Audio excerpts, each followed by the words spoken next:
We actually have a list of some of the, I guess, the top excuses that we kind of see. Can you kind of guide us through some I of hate these? exercising is the first one that I get when I ask some people, like, hey, you want to go ahead and get started? And the first thing is like, no, I hate exercising. It's not that they hate exercising. We know that exercising is the second funnest thing the second thing that makes people the happiest. I'm too busy. That definitely does come around, and sometimes it's a legitimate excuse, and sometimes it's a forced excuse.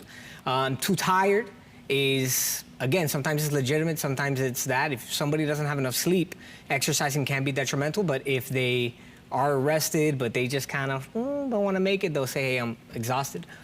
And it can be really difficult or painful, and that's definitely true, especially if you had a terrible experience with like a previous trainer or somebody.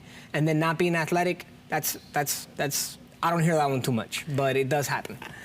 So, I mean, these are kind of the top 5 here. Have you ever heard, what other excuses have you heard along the way? I mean, I've heard some doozies Give me yours first. I'll see if I can top it. I've heard everything from, I can't make it to the gym because I got a flat tire, or I have a hair appointment.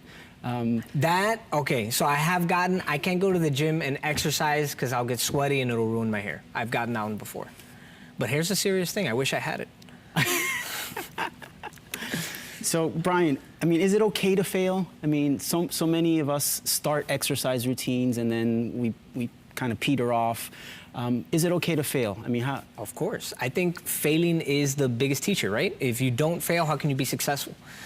Think about fire. How do we discover fire, right? There's the image, right? The caveman image of like a log being caught on fire and they just pick it up and it's light. No, it was some guy went up, touched it, burned his hand, and then somebody else saw it and said, hey, nobody else touch it. It'll burn your hand, but we can cook with it. So you learn things through failure. So you can't look at failure as, oh, it's not okay thing or it's a taboo thing. You can't look at it like the F word, right? You have to look at failure as a learning experience and a stepping stone to success.